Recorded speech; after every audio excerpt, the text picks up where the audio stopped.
Absolutely humbled and pleasured to have you here, Sadeshna. Cool. Let's begin. Let me go ahead and quickly get straight into it and ask you this, Sadeshna. Do you want to go ahead and tell us who exactly are you, and how is it that you found how is it that you found fruitarianism? Yeah. So, if I tell you about myself, I am from Kolkata, West Bengal, India.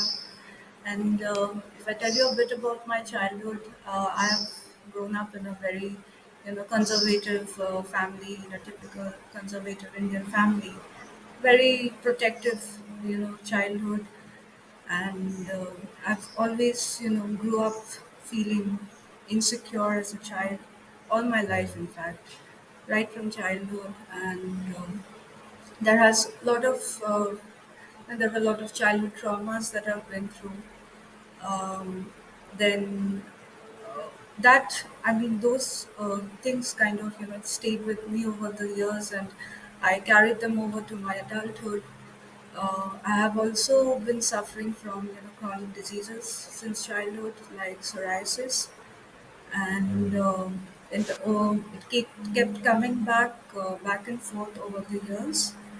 And then I was also like around 2016. I was in a relationship, long-term relationship, and there were like stuff going on, and I think all of them led to me putting on weight around that time, and also my struggles with mental health also had begun uh, around the same time. So coming back to fast forward to 2020, I was back at home. I was due to the lockdown. I was like basically working from home most of the time. I was not going outside much. Mostly confined to on my in my room. Working on my laptop throughout the day, and otherwise I'll be on my phone. So that lifestyle, took a heavy toll on me. Like that continued till like 2 years, and I think in 2022 I took the second dose of the COVID vaccine, and then towards the end of that year I contracted COVID, and just maybe a month or two after recovering, I think everything like just started going downhill for me. Like my psoriasis had come back in a very aggressive form. I was suffering from insomnia, very bad insomnia, severe hair fall. Um, then I had severe brain fog. Uh, then a lot of digestive issues like gas, bloating, constipation, and all of this with coupled with chronic stress and anxiety and depression was leading to panic attacks, and I was like almost on the verge of a breakdown, you could say. And so many things happening with my health. I was also like dealing with a breakup. I broke up with my partner of like 10 years. So I walked out of that relationship. Then I also had to quit my job because I was so unhappy, and I just couldn't go on due to my health. So many things going on, and kind of it was the lowest point in my life, you can say. But but somehow I don't know what got inside me or what. I just kept telling myself that it was no point just staying confined in my room and crying all day. Just kept telling myself, and that God only helps those who help themselves, right? So I knew I had to start somewhere, and I had all tried all sorts of doctors, allopathic treatments and Ayurvedic treatments, and I was already on 6 months of homeopathic treatments, taking medications, and none of that was working. So ultimately, I took like I had to take things in my own hand and started working on my diet bit by bit. I was already a vegan since the past 3 years, I think from 2021, and I slightly, transitioned into a high raw vegan diet. Then that went on for about 6 months, and that really did not make much difference to my conditions, even though a bit improvement with my skin, but not much, I would say. So finally, when I started working with Justus, he was my health coach. I met him online, so he kind of introduced me to the the fruitarian and the raw vegan lifestyle. And the first thing was, my body by that time had already rejected grains and salt, and salt was like having disastrous effect on my nerves, on my brain. I could like literally feel it. So I think the first thing I remember doing was I increased the amount of juices I was having in the morning. Then just 2 weeks into eating, just going only on fruits, I could see like a lot of changes in my body instantly. Like my digestion had instantly improved. Like in 2 weeks, I was like my bowel movements had improved so much. There was a lot of energy in my body. I was basically feeling so good. It's amazing feeling. Like I hadn't felt that way in a long time. So I think that really led me to become a fruitarian, because I had literally tried everything for my health and my body to heal myself. But I think none of the food that I was eating, basically the standard Indian diet, or even the high raw food that I was eating, it was not doing anything for my body. It was basically dehydrating my body even more every single day. And I think that's where the fruits came in and started the hydration process inside me. Cool. Wow. Thank you. Thank you so much for sharing that, Sudeshna. That's quite a journey, Yeah, and that's quite a few things that you faced. And I'm so excited and delighted to hear that you are on an upward scale now. And it's very yeah, interesting, right, absolutely. guys? It's very interesting that even a high raw diet didn't really do much to you. It only had to be Yes, fruits yes. when the beauty of fruits and the power of fruits were introduced to your body. I mean, not introduced, but like, introduced in big amounts to your body. That's when you Yes. started to see results. Yeah, because there's a lot of people out there on the internet, I think, and a few people that I've met who have been able to come out of the places that they were with just a raw diet, right? Hmm. But then, back of my mind, I always knew that there is, sure, a raw diet, then there is the fruit, right? And I'm glad to Yeah, hear that fruits really made that difference for you. absolutely. Actually, Yes. what's sorry, I just want to add to what Fahad said, because what's really interesting is I've seen so many healing testimonies with all kinds of diets and lifestyles, like the carnivore diet, for Yeah. instance. And sometimes when I was doing my skin coaching, like I was helping people with skin issues like psoriasis, for instance, like eczema. Um, what I would frequently get from people as messages was like, well, I've seen this person heal with a carnivore diet. I've seen this person heal with a keto diet, or like a paleo diet, or this diet or that diet. And like, there's so much information out there about what diet is healthy and what diet is optimal for the body that sometimes it could get really confusing. But the reality is, the one thing that these diets have in common is that you're eliminating something. You're not out there Mhm. eating McDonald's fries and burgers and, all this crap and pizzas and all of it. You're eliminating a lot of that processed junk out of your diet. And it's a spectrum. Like, the closer you can get to what's optimal, the more you're going to allow for your body to heal.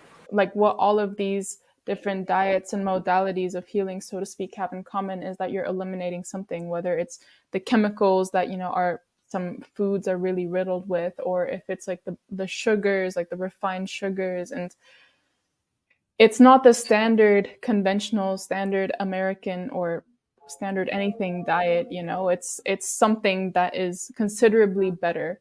And even if you're eating like a raw carnivore diet, which is, all of us at this point know that that is definitely not like something that is intended for the human physiology to consume. um, and a lot of people resort to those modalities. I know I've, personally spoken to people and have friends that do like the carnivore and have tried raw carnivore, for instance, and they can see like immense results with their health.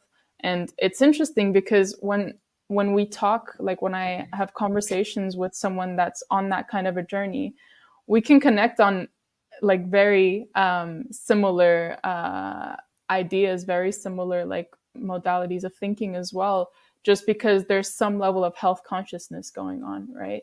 Um, Mm. so I think it's really a spectrum. Like it's really a spectrum of this being maybe like the worst of the worst that you can eat, and this being like the optimal, like say fasting, for instance, a complete state of fasting, whether you consider that to be breatharianism or like juicing or whatever.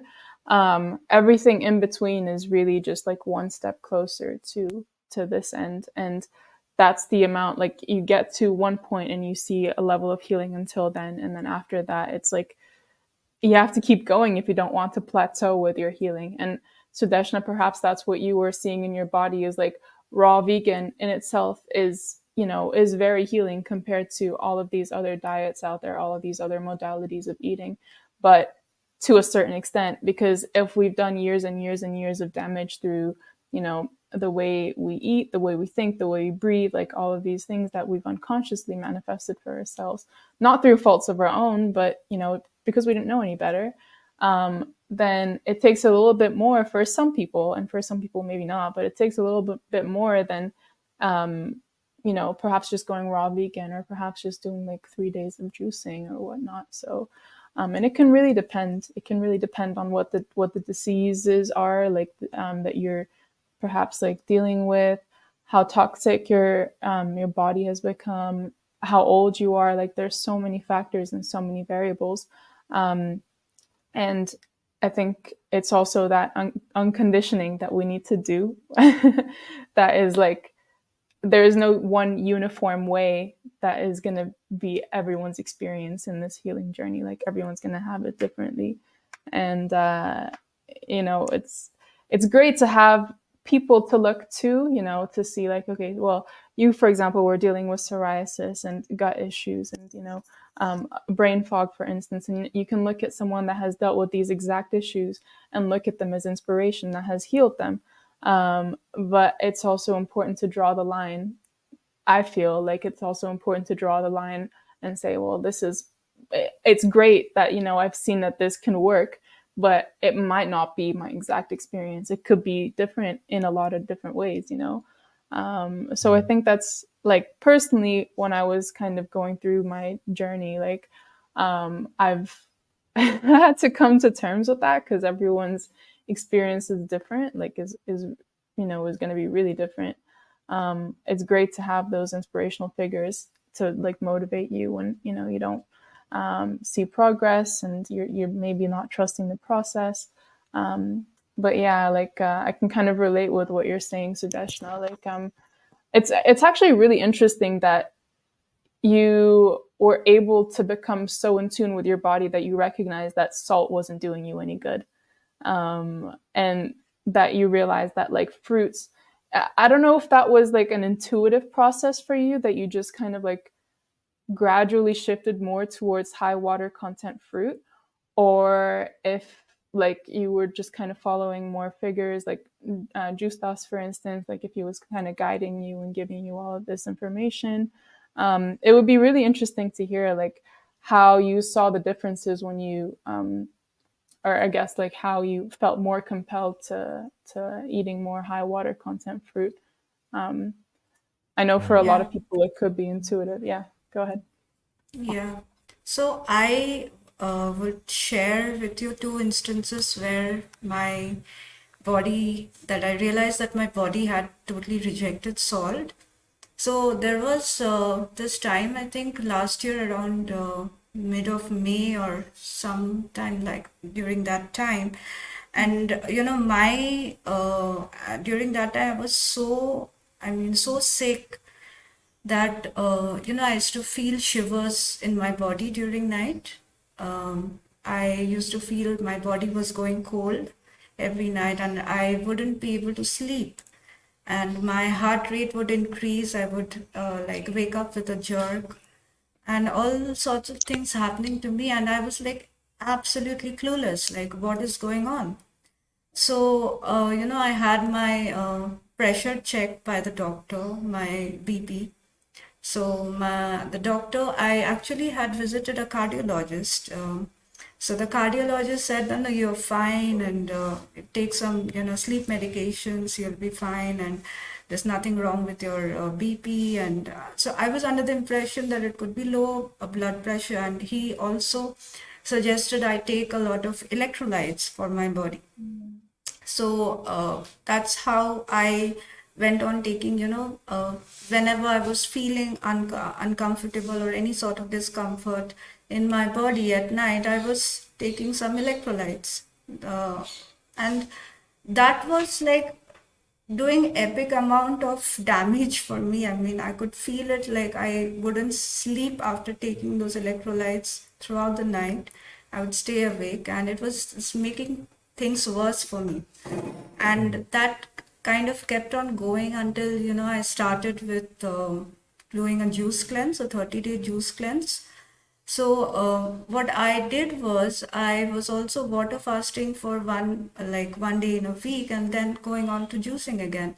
And there was I remember this day, I clearly remember it, that I was having like severe headaches while I was on the water fast, and I ended up having a glass of water, and I thought that maybe I could put some salt in it and let's see what happens. And Mhm. I just had one glass of water, and it was like boom. I felt like my head had like exploded.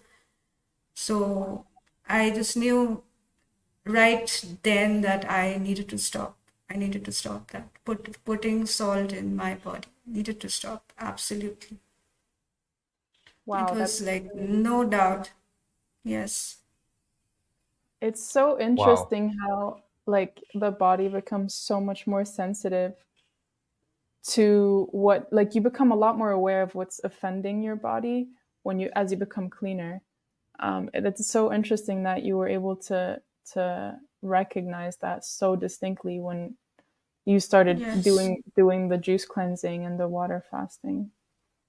That's crazy. Yeah. Yes. And also, like I remember, like after the juice cleanse, I was back to eating, solid food. I mean fruits. I Hmm. think there was just one day I tried some cooked food as well, and I did put salt in it intentionally just to check, just to check how my body is reacting to it. And again, it didn't do any good to me. And by that time, I was like absolutely had no doubt that this isn't for me. And Mm. there was also a lot of, after, even now, I can feel there are a lot of salt deposits in my body. I can still feel it. I mean, my body is still cleansing out a lot of things, and I can still feel, when I move my joints, maybe, or, there are still a lot of headaches, I feel sometimes. So I could tell that like, even cleansing out salt takes a considerable, amount of time. Yeah. Wow. Yeah. Yeah, I Yeah. think It's go Go ahead, ahead, Esra. Fahad. um, I'll just say something quick because we were talking about this with Juice Dust as well 2 weeks ago about like tolerance, like the whole paradigm around immunity, because now the narrative is that the better your immune system is, the more you're tolerant towards germs and like pathogens and this kind of stuff and things that are coming from the outside that are attacking you and all of this, you know. Um, but I think we've gotten to a point where we're really confusing immunity and tolerance and like actually being sensitive to things that are potentially intoxicating and harming us, because I think it speaks volumes when you say that you're able to recognize after a period of eating optimally, after a period of cleansing your body and fasting, which are the highest modalities of healing, highest modalities of coming back into homeostasis, that you became so sensitive. And I I feel like these sensitivities aren't just out of nowhere. Like if you smell tobacco smoke, like if you smell someone smoking a cigarette, for instance, and that disturbs you, your body is telling you something. It's like, this isn't good for us. Let's get out of here, or like get away from this. It's like your defense mechanism. And that's the connection between like you and your intuition. If you're tasting salt and you don't feel good afterwards, and you can very distinctly recognize that, that's your body telling you something, like it's a message. And that's what diseases are. They're messages for us. It's like something's not right. We have to change something. Like your body is constantly communicating to you.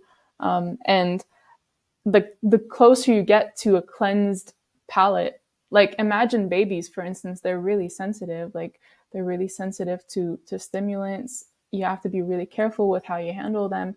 It's not because they don't have immunity. It's because they're they're perfectly clean. Like when they, well, depends on how, the mother was taking care of herself when she was pregnant, but they're pretty much a blank slate when they come into the world, right? And you have to be really careful. But as time goes by, we desensitize ourselves to these intoxicating substances, and it feels like, we become immune to them all of a sudden. But that's really not the case. It's just because we're killing down the senses that tell us that there is danger when something comes in, and it's not right for our body, whether that be our taste buds, whether that be like our sense of smell, or sense of our intuition. So yeah, I think it's really interesting that you made that observation. I cut you off, Fahad. I'm sorry. Go ahead. No, no, I was just trying to add to that point of what Sudeshna said, and what you just said as well, Esra, is that yes, in the society currently we have normalized these effects on us, and we think that, oh, a bit of headache is okay, a bit of dehydration is okay, a bit of this disease is okay, a bit of that is okay. But actually, once you start detoxifying yourself and purifying yourself, and you show up from a state of pureness, the thing Mm, is, sensitive is an accurate word, but which is used in the space right now. But I would say that a slightly better word would be being keenly aware, like how you said it, mm, Esther. Like being aware, right? You're so aware of your very body and your very being, is that anything that's foreign to you, anything that disturbs you, you go ahead and reject it. And the reason you do that is not because you cannot handle it. Sure, you cannot handle it as well, but also you have this certain level of um, you have certain level of dignity towards yourself, or respect towards yourself, where you are like, okay, this is not for me because I like to keep myself pure. you are yeah. essentially you are essentially prioritizing yourself over the situation. And that's what we should be doing, right? Is that no matter what the external situation is, we get to choose how we like to keep ourselves, right? Because if we start to become a reaction of the very situation there is outside, anything could be triggering us, and we essentially become a slave to that thing. If let's say what happen, if let's say a few people do something on the outside and that makes me angry, essentially I have become an emotional slave towards that, Yeah. right? And not becoming a slave to your external situation and still keeping your internal being, your inner dimension, the way it needs to be, is the ultimate pureness, or the ultimate spiritual way to know yourself, right? Spirituality is to know thyself, and one way to know yourself is that you reject certain external situations that don't please you. Rather than Mm, becoming reactionary, you choose a response. You choose that I don't want this cigarette smoke around me. You choose that I don't want salt or these things around me, because you realize, part of knowing thyself is you realize that those things don't um, do good no more. So yeah. I'm curious to know, Sudeshna, what has been your spiritual healing or spiritual journey so far on this change of yours? Yeah. So, I would say that, even when I started on this, embarked on this health journey of mine, I had it was like the road was completely dark. I didn't know what lied ahead. Mhm. Everything was Mm, uncertain, and I had a lot of, unlearning to do. mm, A lot of things that I had to let go, my past beliefs, my limitations, all my attachments and my desires. And the biggest thing I would say that I was attached to in life was food. Like, food was my comfort zone. Food was, for me, food was gave me a lot of uh, comfort and a lot of care, and that was something I always fell back on whenever I was anxious, or whenever I felt bad about myself. I didn't feel mm, any self-worth or self-love towards myself. I would normally fall back on food. So rather than it being a source of nourishment or nutrition, that's what it's supposed to be, it was also always my comfort zone. So I think that is the biggest shift I could say that happened in my life. And also, as my body was healing through juicing and eating a lot of fruits, putting a lot of life force inside my body, I could feel my mind was also healing at the same time, and the transformation was happening, I mean, quite simultaneously. And as you guys also said, that you become more and more consciously aware of everything that is going on inside your body, and slowly also started learning about how the mind is also working, like not letting my limitations or my desires, my attachments define me or control my life anymore.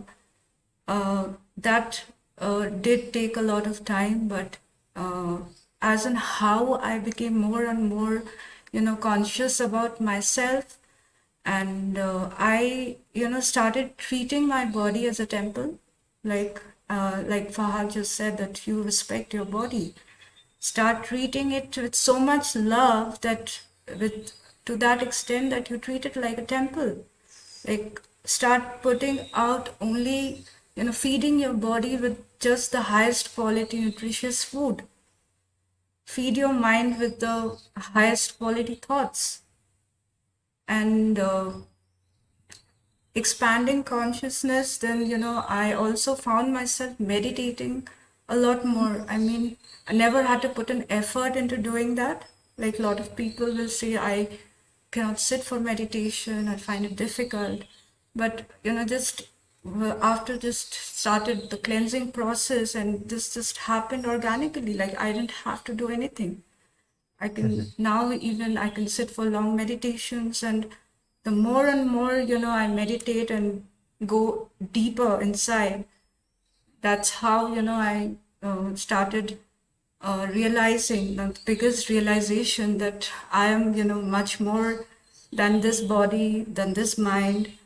I am something greater, and I Infinite. do have a reason that I'm also breathing. Like, I have a lot to be grateful for at that time when I had this was going through this phase, Mhm. that even breathing for me was a luxury at that time. Like, just to be able to breathe, and realizing that I'm here for a higher purpose. I'm breathing for a reason, and to fulfill that purpose in life is something that I have to do anyhow. And for that, I need to also heal myself. And I am willing to move mountains in order to do that. I'm going to do anything, just about anything, in order to heal. So that's those beliefs, once those started kicking inside me, and just kept on going. I was doing a juice cleanse. I had 2 months of started eating fruits again. Then I again embarked on a juice cleanse of 100 days. Then I again came back to eating fruits for a month, and I'm back to juicing again. So there's so much of cleansing going on, and there's so much of cleansing of the mind also that needs to be done.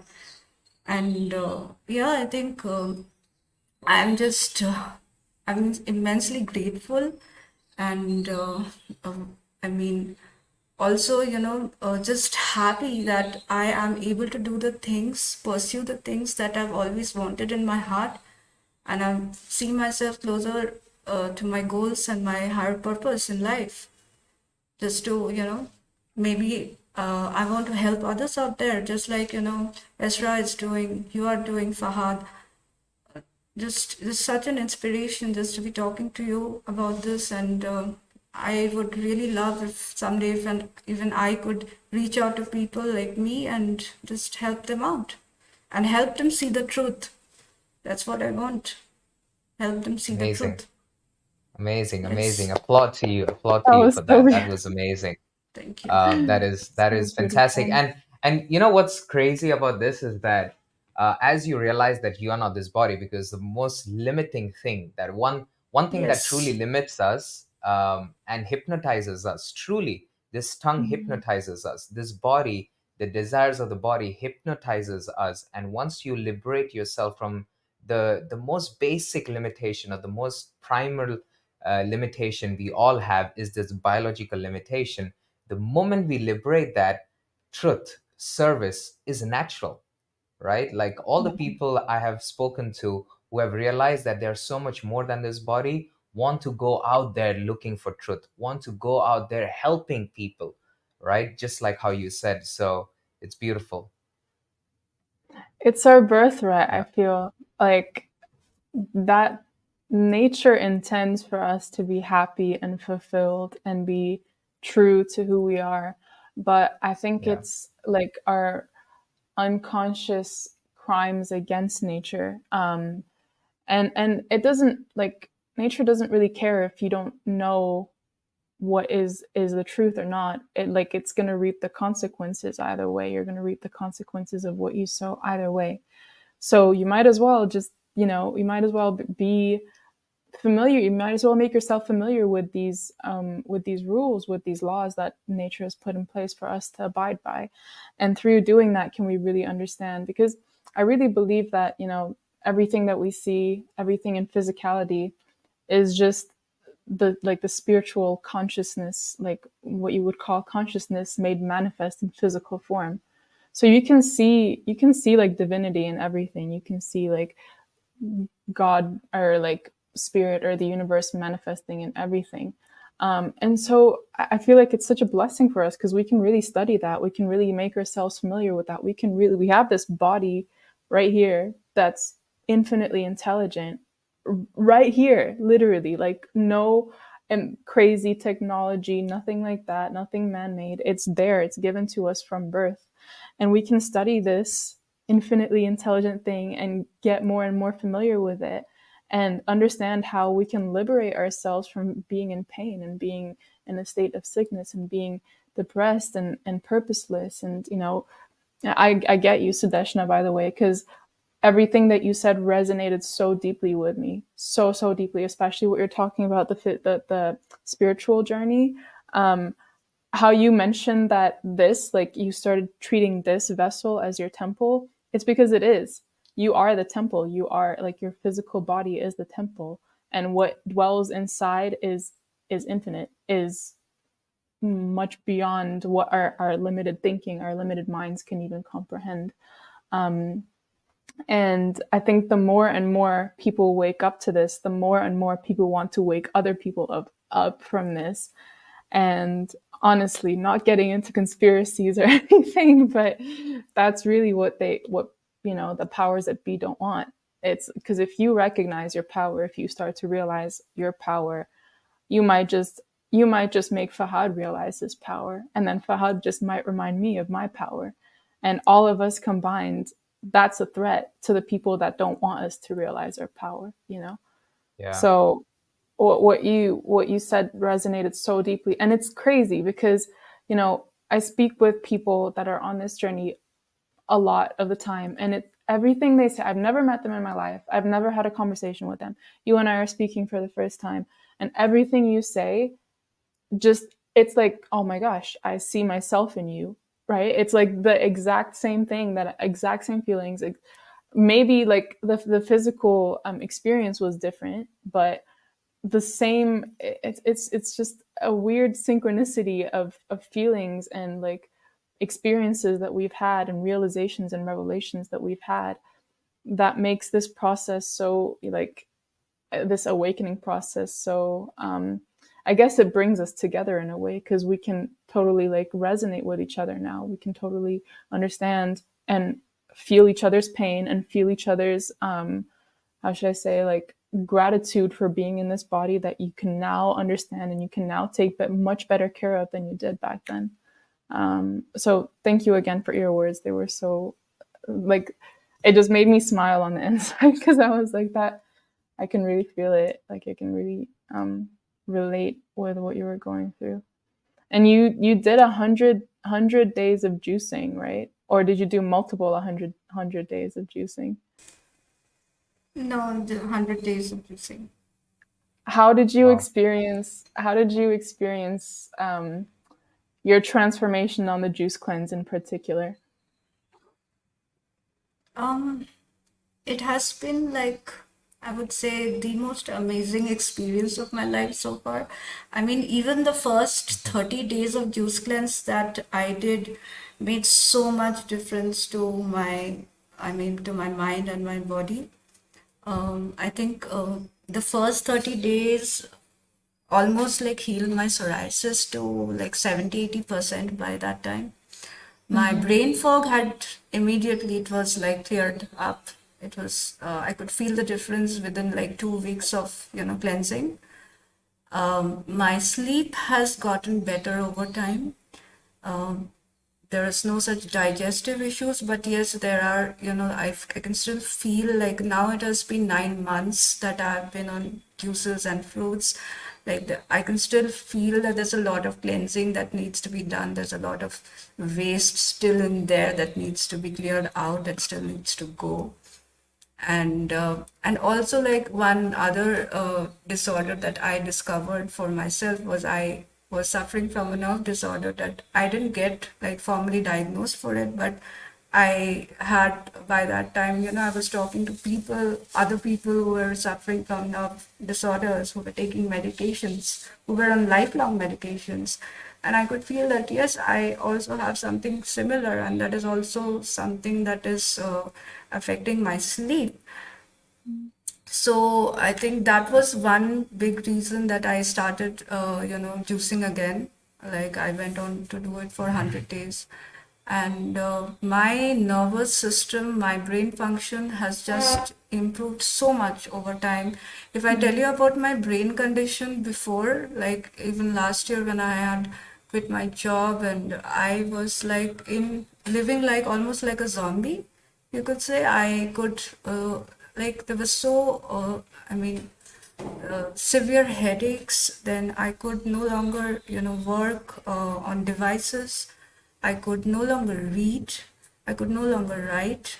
I had blurry visions.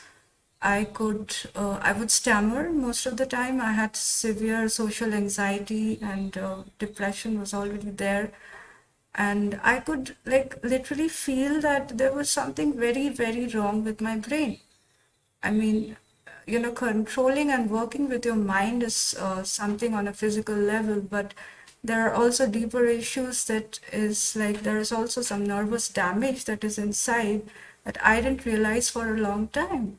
And when people are having, anxiety and all those mental health conditions, you have to realize that there's something deep going on inside your nervous system, and your nerves are probably inflamed or something. Something is very wrong with your brain.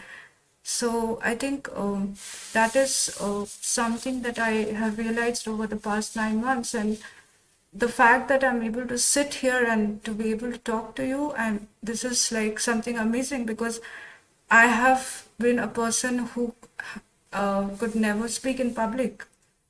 I could never do that. Wow.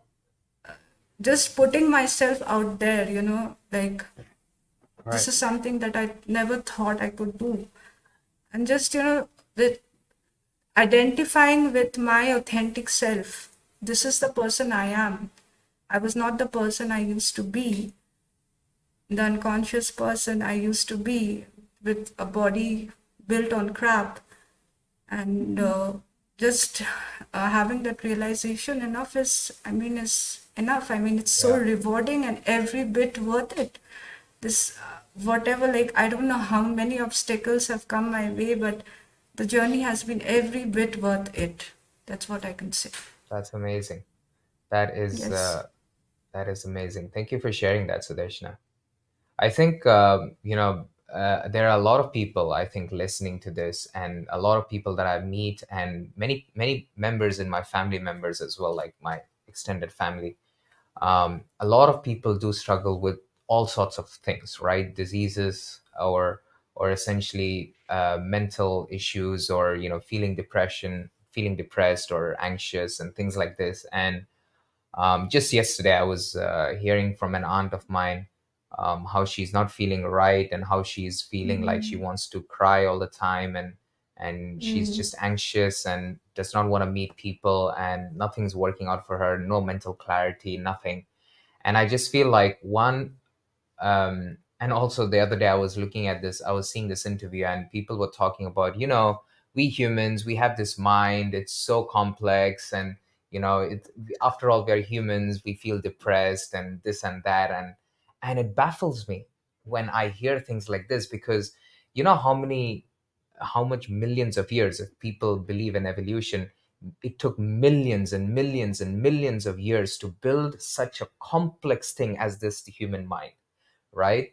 It had to be fabricated, it had to be perfected over eras, eons, really, to be able to build such a beautiful mind that does such complex things, and solves such complex issues, and is so beautiful in its own way. And if you're somebody who's religious, it really is perfect creation, or one of the most perfect creations of God. And God himself says it, that you are my perfect child because of the mind that was given to you.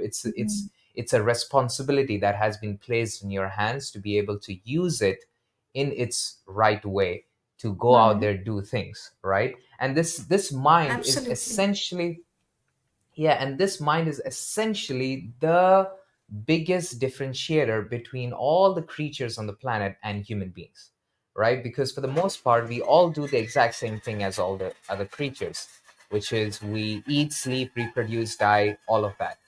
But Mm. humans are the only species that have this mind that can do that, but also do so much more. Critical thinking, and Yeah.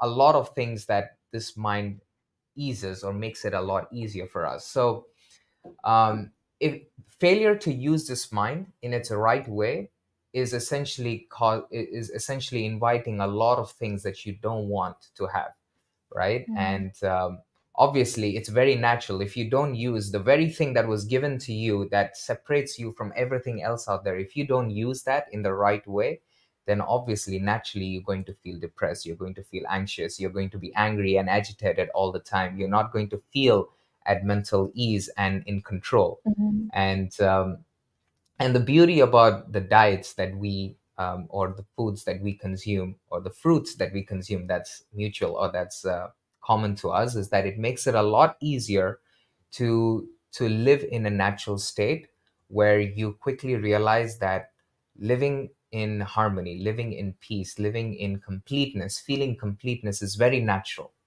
right? Being at peace is very natural when you consume things like this. So um, yeah, props to you for being able to come out of those states, and feeling so much more clear and having that mental clarity. That's amazing. Is there something you want to Yes. add, Esra? Mm. I think what you said about the mind was really, really like hit a spot for me. Um, because, I think the way I see it, or the way I've come to see it, I was just thinking about this yesterday. But it's like this thing that we have here, it's conditioned. Like, it's conditioned from birth. The moment you're Yeah. born, your parents speak a certain language. So that's the language that your mind is hearing all the time. So that's the language that you pick up and start talking, and likely will be talking as your mother tongue for the rest of your life. You go to a certain school and there's a certain education system and a curriculum, and they tell you how to do math, they tell you how science works and biology works and all of these things, and you learn all of that, and that it picks up that conditioning. You turn on the television and it tells you that there's a freaking pandemic going on that we all need to be scared and get, injections and stuff like this. And um, it's constantly digesting information, but it's also constantly speaking to you.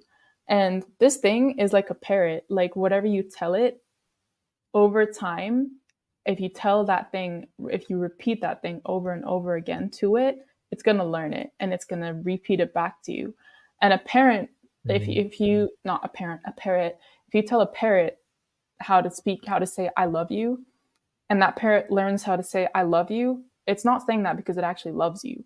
It says it because it knows how to say, I love you, because you taught it to say, I love you. And so you're not going to believe the parrot.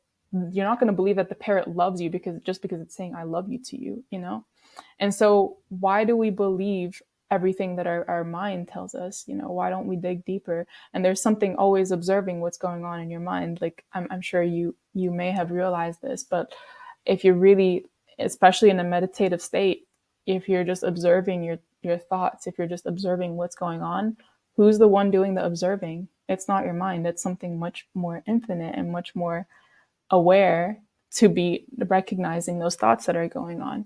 And so I think that's what consciousness is all about. That's what expanding your consciousness or becoming conscious or becoming awake or aware is all about. Because when you start to become aware of these thoughts, now you can take the parrot off of the driver's seat. Now you can take the parrot off of the steering wheel and leave it up to the infinite thing that's beyond the mind, that's beyond the body.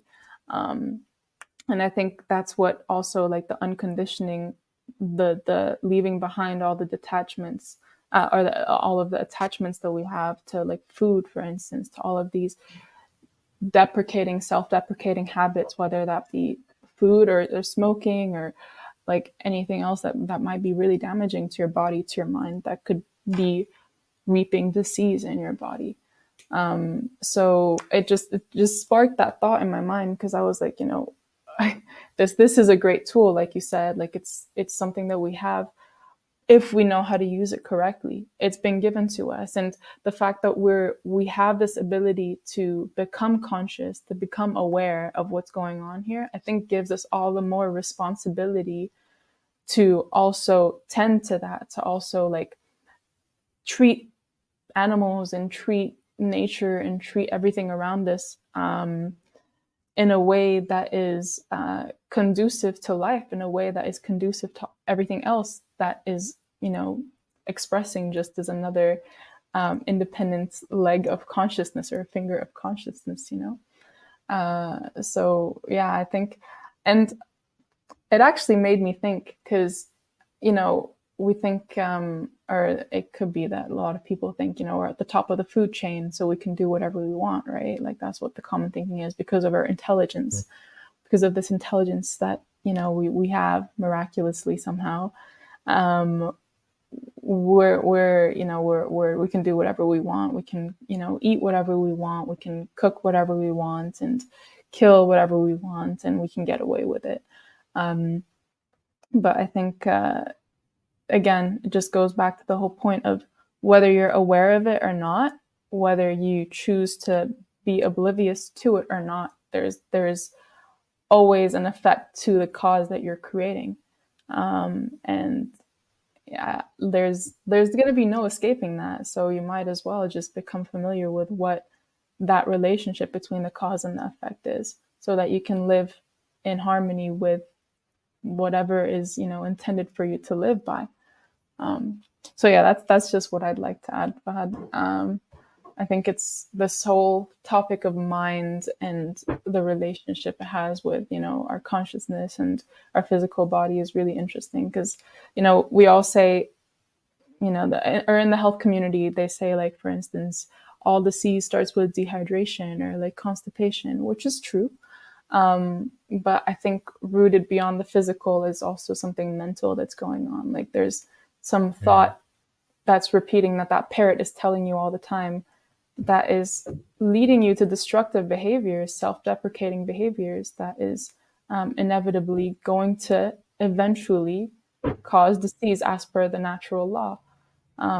That's what happens. There's no escaping it. And I think Sudeshna, like, kudos to you for recognizing that there was a correlation between your habits, between what you were choosing, how you were choosing to live, and what that was creating in your body. Because a lot of people struggle with making that connection. I feel a lot of people struggle with taking a critical look at how their habits are creating the life that they are living currently. But that's where our mm, power lies. I feel that's really, really where we can learn to take responsibility without guilting ourselves and without shaming ourselves for the things that we did when we didn't know any better. Because this is not about condemning you, or this is not about like saying that you're the one to blame and being angry at yourself. No, no, no. Like, I mean, I personally really struggled with that in the beginning, and I did with other people as well. It's like, you're not going to blame yourself out of it. You're gonna you're gonna love yourself out of it, and there's a lot of forgiveness that needs to happen as well at the same time.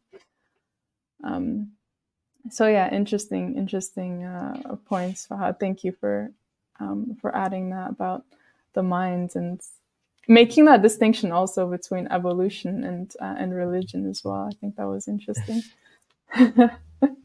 yeah, yeah. People get into it for different reasons, and people see the same thing in different ways, I think. Exactly.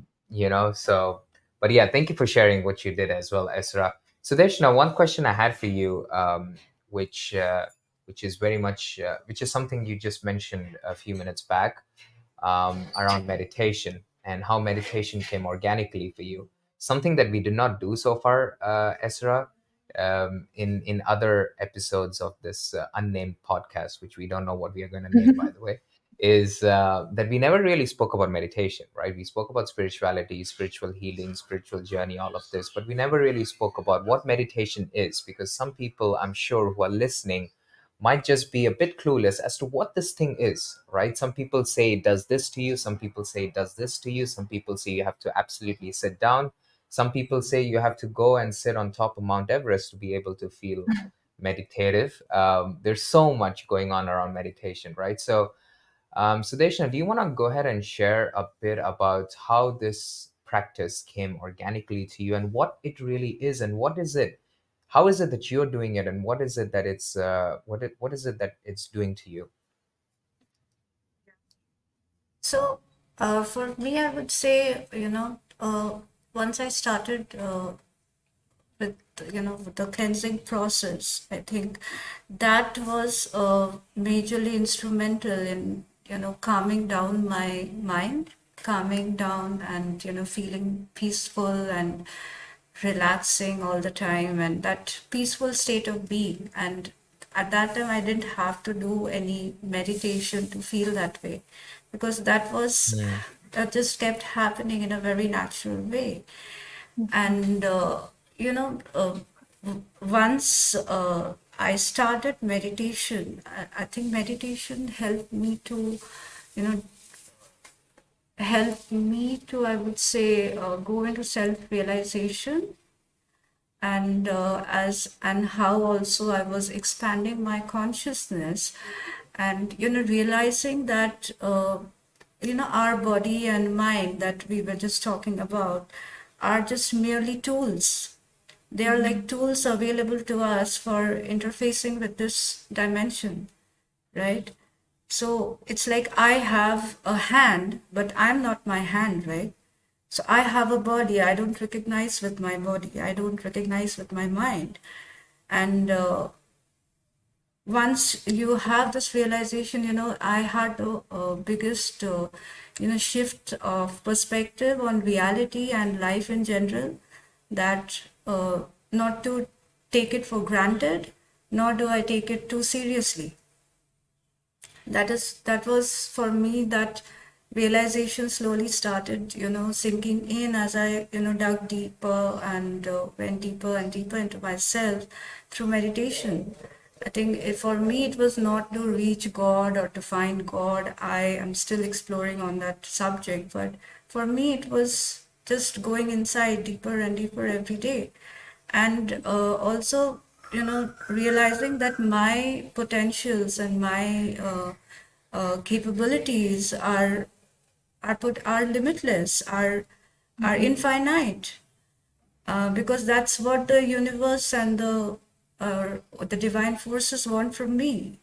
They want me to live to my highest potential, to explore my limitless potential, and to realize the power inside me that I have. And I think that is what meditation ultimately has led me to believe about myself, and taking me every day to my higher purpose, to you know realize my goals every day and to work towards it consistently. Wow. Like, Yeah. yes. Everything you need Amazing. is truly, truly within you. Like, you don't have to look for it on the external. You can really just find everything. It's crazy, actually. Like, even when you were, for example, juicing, or when you started recognizing these transformations in your body, and you healed your psoriasis, and you know, what do you feel was it that was doing the healing? Because you can really think about it as like, okay, well, I was drinking the juices and the juices healed me, or I was like eating the fruits, and the fruits are high water content and they hydrated my body, so they healed me. But is it really the fruits and the juices that are healing you, or is it that your body is already whole, like your body is already designed to be perfectly healthy, perfectly in balance. And that's what is coming more and more to the surface as you shed away like the things that are not serving it anymore, the things that have not been allowing for that to shine through, so to speak.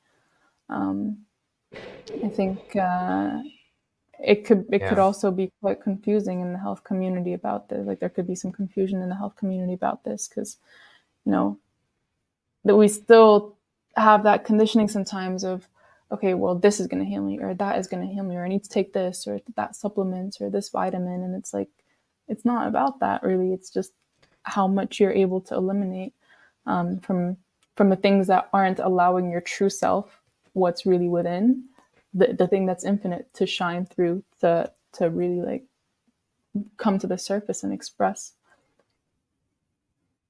You Yeah. know, yeah, as you also mentioned that our bodies are so intelligent, and there is this, universal intelligence that is inside us.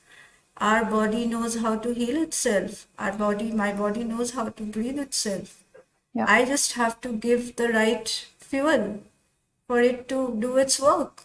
So when the fruits and the juices are coming in, it's like, dude, we are out of the way now. You do your work. You do the healing, you do the regeneration, you do the detoxification, you do the repair. Whatever it is needs to be done. Was So there, I think that is, go ahead. Didn't mean to cut you off. yeah. So I just wanted to say that that the intelligence is what I kept trusting, and Mm. trusting my body completely, and that kept me going through the process, no I'm matter so how glad tough and how painful it was. I'm so Yes. glad that you said that, because that was my other question, was like, I guess that shift in conditioning for a lot of people could come with a lot of trust issues, right? Because you've gone your whole life believing this narrative that, people with white cloaks have told you in the hospitals, and it's not serving your body anymore. But then it's like, okay, well, what do I trust if I don't trust my doctor? And we know, I think, deep down that we're like this. We know, it's a knowing. Like, it's not even something that you just believe. It's, it. It's something that you like deep down, really. But then it's just that trusting of that knowing, I guess, that you can really struggle with, and trusting that your body does have this infinite intelligence. So, was there ever moments where like you kind of doubted that? And if you did, how did you realign yourself back to that knowing? um, I guess is like, yeah, the question I'm wondering. Yeah, I think there were moments of doubt. Again, that is something that you have to understand that while I was juicing, I was in my 30 days of cleanse, and my mind was kept on telling me that this may not be right for you, or am I doing the right thing, or is this going to work or not? So it just kept on creating these doubts inside my mind. So, but that is where, mastering your mind also comes in, that you have to master your mind. You have to basically, you know, let your mind, that what Esra said, you have to treat it like a parrot and let it unlearn and relearn what it needs to actually tell me. Like literally, I had to talk to my mind in order to do that. Like, because I knew my heart knew inside that whatever that I was doing for myself was the right thing. And the mind was creating unnecessary chatter, which I had to shut down anyhow and just go on with the process and trust the process completely. So it is only about the mental chatter that you have to shut down. That's it. Mm, That's that's the Yeah, so only answer. Yes. yeah. Comes the hence comes again meditation, right? Being Yes. able to put your mind at that ease. Um, Exactly. Yeah, because I think that life, if you were to see life in this context, is a series of distractions. Distractions, distractions, distractions everywhere, right? Our human attention is by far the most, really the most valuable thing there is. But there's so many distractions everywhere, everything that needs your attention, right?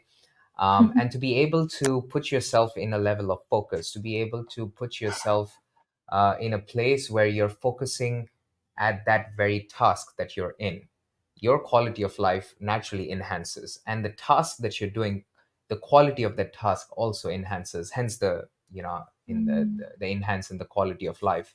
Because I think that because distractions are everywhere. To give you an example, let's say if you're having a conversation with somebody, if you're constantly wanting to interject them, if you're constantly wanting to put your idea forth, if you're constantly thinking of something else and not truly in the conversation, then what is it that you're doing, right? But if you were to stay Yes. focused to exactly what the person is saying and build that connection with them, then naturally their quality of life will go up because they would feel heard, seen, and understood. And your quality of life will go up as well because you have actually gotten something out of this conversation. Um, Same goes in particular if you're at work, if you remain focused at it and not distracted, quality goes up. Any mm, activity, any sport or anything, if you remain focused and not think of thousand different things, quality goes up. And with the same thing here as well, even on something like this, a journey where we are trying to detoxify ourselves, purify ourselves, if I am not distracted by the thoughts of eating a burger, by the thoughts of eating this and this, which is salted, thoughts of all of this, but I remain focused on my fruit, on my juice cleanse, quality goes up, right? So everything, life is a series of distractions, and to be able to put your mind at ease, really at ease, you will stop hurting yourself because there's an mhm, analogy that comes to my mind of Sadhguru. I'm sure all of you guys both of you guys know who I mean by when I say Sadhguru. And Sadhguru says that mind is a muscle, just like this hand. And if you have no mental ease and there's constant mental clutter, then see your mind as this hand. It's constantly doing this, like this, right? Constantly like this. And then there is your intelligence, and intelligence is like this sharp tool that you can use to dissect things, to do many things. So if, let's say, that intelligence is a knife, and now you have a knife in a hand that goes like this all the time, obviously you will go stab people. Naturally, you will naturally stab yourself. You're constantly hurting yourself and everyone around you just because your hand is not at an ease, your mind. But once you put your mind at ease, you now know how to use this knife, and you will go on using that knife nicely and consciously. So yeah, I think hence meditation. Just wanted to go more deeper onto how important it is to be on a journey like this and not have that mental clutter, and to be able to put yourself at an Mm. ease so you can go on achieving things that you want. Because I know for a fact that a lot of people hearing this, and just listening to people and seeing their comments and everything, a lot of people, conscious people, they are wanting to make this change, but then soon after 1 week or 2 weeks they get distracted, right? The biggest distraction, I mean, the biggest thing that we do as a humanity is 1 week after New Year's we break the resolution. What does it say? We are distracted, right? As humanity. And I think a lot of people, wanting to get on this diet, get distracted very quickly. But if you were to put yourself at that ease, then I think you're gonna come out flying, and quality is Mm. going to go up. Yeah. All their distractions are everywhere. And you can see it so much when you embark on something like this. Because maybe you too can also resonate with this. But when, for example, I first transitioned to eating fruits, um, I did raw vegan for some time, and even going from cooked food to raw vegan felt like there was a massive emptiness here in my stomach, in my core. But I was eating a lot, like I was eating, and it felt like there was this emptiness, like this void that I didn't feel like satiated. And I realized after some time, of course, that starts to dissipate a little bit. But I realized when that was first happening, it's like, was I trying, like, that void that I was feeling, was I always trying to fill that with food? Was I always numbing something down, pushing something down, suppressing something with food? And it just like clicked in my mind of how big of a distraction food was, because that void could have been all kinds of suppressed emotions that I was trying to look away from and look in another direction, that was manifesting itself as some other kind of like inharmonious thing in my body, which is all that dis-ease really is. At the end of the day, dis-ease, it's you not being at ease in your body. um so I think like that thing of distraction, the idea of distraction, um, it goes so deep, because like you can realize in any moment if you become aware of what you're thinking. Like even when you said it right now, Fahad, I was like, what am I thinking about right now? Like when you two are talking, and if my mind is going elsewhere, like if I'm thinking about what I have to do next. I was just telling Judith, we interviewed Judith last week, that you might be able to see Sudeshna also on Fahad's YouTube. But I was just telling her, like, if I'm in the kitchen and I'm peeling an orange and I recognize that my mind is going to, okay, well, I post on Instagram consistently. What am I going to post today? Or someone messaged me and asked me a question. What am I going to reply to them? And it's just so like, it's so fine. It's such a fine line. You don't recognize it sometimes. But what you do recognize, it's like I'm sitting here and I'm peeling this big, beautiful, bright, vibrant orange that I'm going to eat, that just looks super delicious, and like it's going to be so sweet. And I can be fully immersed in that experience of peeling an orange, which some people can look at and call that boring. Like, what are you going to do by being immersed in the experience of peeling an orange? Like, what are you going to get out of that? But what you get out of that is so infinite if you truly immerse it in that, because you can look at that orange and you can think, well, I'm just going to eat this right now, and it's going to give me like, it's going to make me feel amazing, because it's going to taste delicious. Like, it's going to allow me to serve my purpose. Like, it's going to allow me to show up as a better person. And just like being grateful for just that like instant moment in time that you're immersed in right there is like, it just gives me goosebumps. It's like, it's a constant, I guess, like training of your mind to go from, okay, well, this and that and there and all these distractions, like the next moment or like the past moments or whatever other imagined scenario timeline there is, going from that to right now, which is the only reality that truly exists, like everything else is imagined. That is, I think that's what being alive is all about. Because if you're constantly elsewhere, you're always going to constantly be elsewhere. You're never going to be here, and your life is going to go by like that. You're always going to be thinking about, okay, well, where do I have to be next? Where do I have to be next? Until you're next in the grave. And like, it doesn't make sense to always be like thinking about, the future, the future, future, the past, the past, the past. Because right now is all that truly exists. Yeah. Yeah. Thanks for sharing that. Is there something you want to add to that, Sudeshna? Yeah, yeah, absolutely. I resonate with everything that she said right now, and that is also something that I had to remind myself repeatedly while I was going through this process, that I have to be present in the moment. I have to be here and now.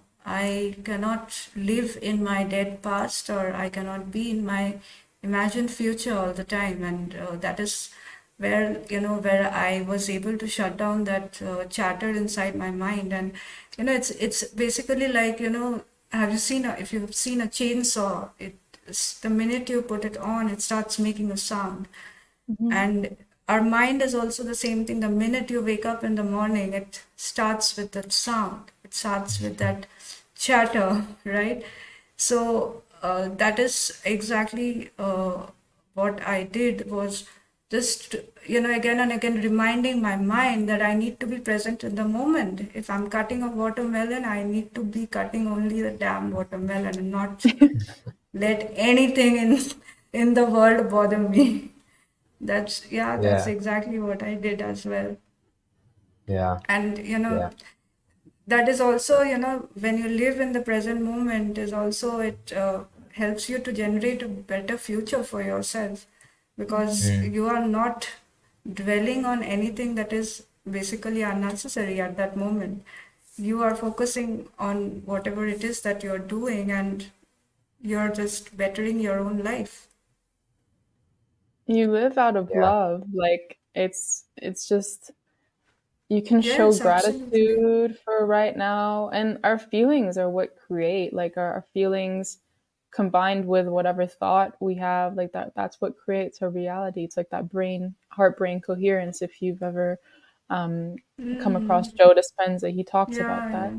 And Yes. if right now everything that you're doing, you're like, oh my gosh, I'm in love with life, I'm in love with this freaking water bottle, or I go outside and I Yeah. look at the clouds and I'm like, what a beautiful cloud, like how magnificent life is. And I'm just like, the little things just make my heart glimmer a little bit. It's like you're always creating more of that. And And yeah, exactly. what more, like how could we possibly make it better by thinking about the future? And like, you know, I'm not saying don't plan for your future and, spare time for that, but it's like don't always be at another point in time, or at least Yeah. become make strides to become more aware, because sometimes we do that a lot out of awareness. Like I know I do that a lot out of unawareness. And it's also it takes some being conscious, like to become conscious, I guess, of this mental chatter, and to use it in our benefit and not let it sabotage like the things that we actually want to accomplish in life, Yeah. sabotage from the Yeah. present moment, so to speak. Yeah. It drains out a lot of energy, because well, that energy could be used and mobilized into better areas, or Mm. things that really really mean to us in our lives. And yeah, I think with love and gratefulness also, like I just wanted to add that just by looking at the fruits and the sight of the fruits itself, just enough to make me so happy and fill my heart with so much of gratitude every day, just by looking at them. And I also like to talk to them, because they are also conscious beings, they are also living foods. They've not come from a factory, they have come from nature, Mother Earth. And yeah, I like to talk to them and just express my gratitude towards them and ask them to just do their work and help me to rebuild my body and my mind. Yeah. Yeah, Yes. that's amazing. That's amazing. And I'm glad that you brought the point where you're saying these fruits are conscious. I fully agree. Just Yes. like, Yes. yeah, just like how when I was growing spiritually, I came to a realization where we already spoke about this, where I'm not this body, and I'm the very life that is throbbing within this body, the phenomenon of life, the Yes. force of life, right? And when I started to identify myself more and more, I think we can never truly, fully 100% identify ourselves with the very force that we are, the very force of life that we are. I think we should also be consciously, we should be involved, but not entangled, I think, detached, right? So we should also be knowing and conscious that there is an aspect or dimension of the physical body, but physical body is not the only thing that we are, and then once we become that, then all the desires of the body, we have to go on doing it because we start to operate like as if this is us, but we are not this body, right? So when I started to identify myself more and more and more to the very force of life that we are, and then I started to connect more and more with the external other forces of life that there are out there, right? Like the very sunrise, I see the sunrise come out, and I'm like, wow, this is a force of life that is happening, and I'm able to see it. It's miraculous. And then when I go to a forest, I am very quickly aware of the very forces of life that are around me, the very trees, the very grass, the very bees and flies and everything that are going around me. And I'm like, all of this is a force of life. And that's when I felt so connected, right? And when I felt connected, just like how a tree, when you're feeling that sense of inclusion, right? Not exclusion, right? This is why we are like, oh, nature and us. No, we are very much part of it. And bringing that inclusiveness is when you feel that connection, that very connection with the very Mother Earth. A lot of people take drugs and psychedelics and all of this to feel this level of connection, but I think that one can become that level, or feel that level of connection without those drugs or without those psychedelics as well, right? That connection can very Exactly. much happen as well. And then like how you feel connected, you feel like this tree calling you, and tree telling you things. I think like when you have those oranges or those mangoes. Oh, mango season is coming. I'm so excited. When you have those mangoes in front of you, you feel like those mangoes are talking to you, and you want to talk. You want to have this conversation with them because of this level of inclusiveness and this connection with the force of life that we all are. So yeah, I just wanted to share that. I love what you said so much, Fahad. Yes. Wow, So so much. beautiful. Yes. Thank you. It's so crazy because my friend, when I was living in Amsterdam, I had a friend that would take psychedelics, and I'm not against psychedelics. Like I think they could be great tools. You know, they could be really insightful. Yeah. Um, I had this friend that was actually he was a colleague of mine, and we were like we had a meeting. We just had a meeting, and we were just kind of chatting after the meeting, post work related stuff.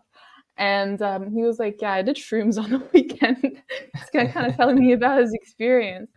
And when he was talking to me about his experience, he was literally telling me all the feelings that I felt as I started to have these revelations eating my species specific fruit diet.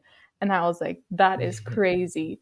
That is crazy. Yeah. Like eating it literally changes your brain chemistry to recognize your oneness with everything, to recognize your unity with Yeah. everything. Just like you were saying, Fahad, when you're sitting in front of a tree and you can see the grass, you can see like the flowers, the trees, whatever, like the bird that all has that same life force energy that's also in you. You recognize that nothing is really distinct for you. Nature isn't really separate from you. Even like a grain of sand, because everything is consciousness, everything that is made manifest in reality and physicality, like even the densest of objects, like my phone here, or I don't know, they all have some level of consciousness at varying levels of density, like so to speak. This is, of course, definitely not at the level that we we have our consciousness, but it still has consciousness because it exists. Otherwise it wouldn't be in physical reality. But recognizing that a grain of sand, for instance, isn't distinct from you; it's an extension of you. Yeah. That life force in you. It's just the greatest revelation ever. And if you go outside, like I love doing this right now. The weather here is immaculate, perfect spring weather, and I go outside and I sit like on the grass. And there's spring flowers like blooming everywhere. There's trees everywhere. In The east sun is of Turkey, beautiful. right? Right now I'm in the west of Turkey, but a You're in couple the of days west. ago, Okay. I just came here a couple of days ago, just for a few days. But when I was back I was in the central Anatolian region, uh, more south. And when I was there, I'd go outside in the sun, perfect weather, and I would sit on the grass. My cat would be around me, and when I'm sitting and I'm meditating, my cat never comes, like, she loves me, but she never sits on my lap. But whenever I'm meditating, she comes and she curls up on my lap. I don't know if it's like an Wow. energetic thing. It's crazy. Um, but I'm sitting there and I close my eyes, and anytime I meditate in nature, the first thing that I recognize is just how one with everything I am.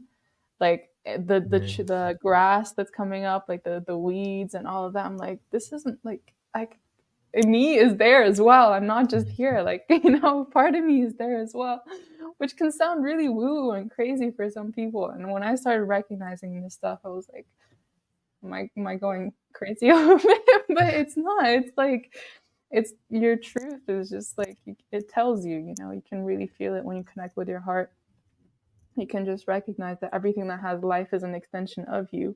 And it's it's so funny that when you make that correlation, you can also understand why it's really deprecating to you, why it harms you to kill other animals.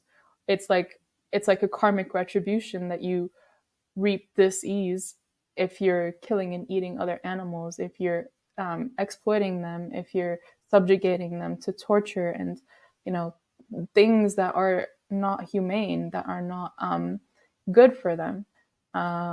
So it's like you can see exactly how that law works. You can see exactly how it reaps the consequences of you, for you. Um, so again, just another realization that I had, and I really like this topic of like oneness with everything. In fact, Fahad, I just recommended one like film on YouTube to you, Samadhi. Yeah. If the audience Samadhi. is like, Yeah. I'd love to recommend it to the audience as well. Like, if you truly want to understand how higher consciousness, like what it's all about, it's Samadhi, Samadhi, and there's three parts to it on YouTube. Like you can find it on YouTube, and it'll blow your mind. It'll blow your mind. It's an amazing movie, amazing film to Yeah. watch. Can really show you what the true you is all about. You know. Yeah, Yeah. I went Yeah. on. Thank you. Thank you. Yeah, thanks for sharing that, Esra. Is there something you want to share on that, Sudeshna? I think you already know Samadhi. I think it's an Hindi slash Sanskrit word. Not entirely sure, but I think you're on mute, actually. Yeah, sorry. Yeah, Yeah. yeah, it is a Hindi word. Samadhi is like, it's like, um, I am not too sure. Like, is it a movie that you said? I haven't heard about it. the the word itself, the movie says it doesn't have a meaning, like an exact translation. Yeah. But I was reading a book the other day that also talked about it. Coincidentally, like I saw the same word and it said it meant ecstasy, in English, or like some kind of nirvanic state. But yeah, the one I'm talking about is a movie, but it's about the concept of samadhi, or it touches on the concept of samadhi, which is Yeah. ecstasy. Before this, yeah, before this, how what I understood out of the word of Samadhi was creating complete detachment, right? Being Mm. fully detached was like samadhi, and not being able to feel crushed by the very limitations again of this body, the emotions, the thoughts that we have, but rather all of these things liberating you. And when you feel that level of liberation, that is what I essentially understood as samadhi before this movie. But yeah. Yeah. Is there something you want to add to the previous topic that we were talking about, the connection, the oneness, the inclusiveness, Sudeshna? Yeah, I think that is something that is very, very close to my heart as well. And, like I have recently, like it's been 1 month that I have moved to Mysore here. And before that, I was, living in a city that is polluted, that is noisy. Kolkata? And I have, yeah, Kolkata was Right. the place where I was living was basically very, very polluted, very noisy. And I was like, I spent my days, facing a lot of opposition, a lot of resistance from people around me, including my own family. I mean, not that I blame them, but yes, maybe they did it out of concern. But the entire vibration and the energy of that place, I think that also, I would say did affect my healing journey at some level. And because I had also felt this very strongly when I had moved out of my parents' home, because I knew that you cannot heal in the same environment that got you sick in the first place. Mm. So I think that was one of the major decisions that I took for myself, for my own well-being, that I needed to get out of that place.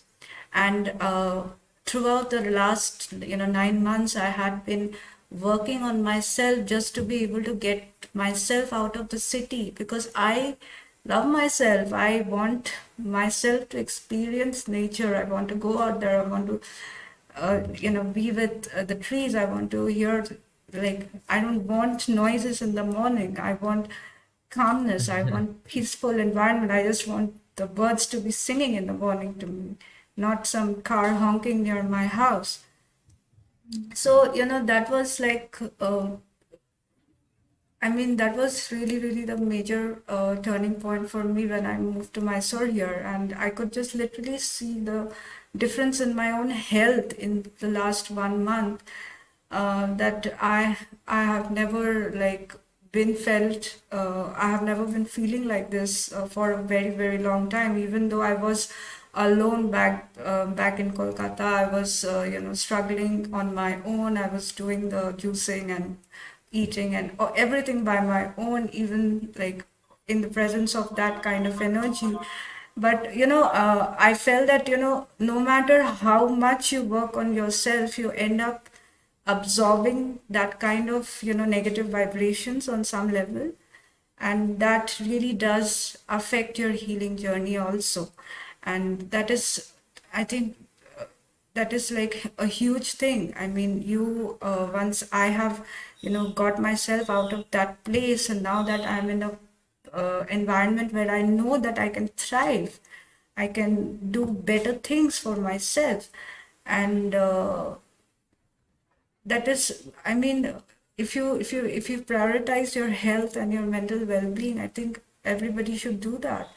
And just walking bare feet on the ground, to be able to do that, I couldn't do that in the city back then. That is something, I mean, huge for me. It is like I'm grateful, like every single day, every single second is important for me here, whatever it is I'm experiencing. So yeah. I love to see you thriving, Sudeshna. Keep Yes, thank you thriving, so keep much. blossoming. I think we all deserve this. Like every human being, every living creature, animal, like deserves to thrive and be at their optimal, be at their prime, always. So I think keep doing what you're doing, keep being an inspiration. I'm sure you're inspiring. It's so funny to like we overlook it sometimes, but I think in a lot of ways we inspire people without even recognizing it. Like just some person that you might interact with, even if you don't talk about health, even if you don't talk about juicing and fruits and this kind of stuff, just in like a minimal thing that you may have said may have inspired them. And I'm sure like the more that you prioritize yourself, the more you're able to give that love to yourself first, the more you can effortlessly emanate that out to everyone around you. And when you do things truly out of love, when you embody that, which you already are, which is just love and pure joy, then you can see that more in the world. You can see that emanating more in the people around you and the people around them, and just like this beautiful butterfly effect of just love. We can all be bundles of love and joy and be happy and fulfilled. Yes. Yeah. Yeah. Amazing. Awesome. Guys, I think we will come to an end. I think we have come to an end. We will go ahead and wrap this up. Sudeshna, any final thoughts? Where can people find you? Anything that you would like to share as your final thoughts? Yeah, so I'm on Instagram, so you can find me on Instagram. And yeah, uh, I think we should, what you guys are doing, this talks and sessions are, I think these are so important for so many people out there. And I just hope that people just wake up to their reality and try to, identify that, their authentic self, and how better, how beautiful life can be, just by unlearning and letting go of a lot of things that we have been conditioned and taught since childhood.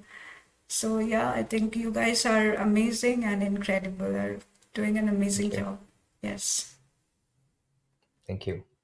Thank you so much for sharing that, Sudeshna. And yeah, it's been amazing. I've been doing these myself for a while now, but I thought I'll reach out to Esra, and we thought we will like co collaborate and bring this out to the world. So it's been amazing since this is our third one, I think, together, and yeah, it's been incredible. But thank you so much, Sudeshna. I appreciate you, and Esra, amazing that you're here. And thanks, I thank myself as well for being here. Um, and yeah, thank you. And I think we will see Yeah. you guys again. Bye. Yeah. Thank you so much for having me. Bye.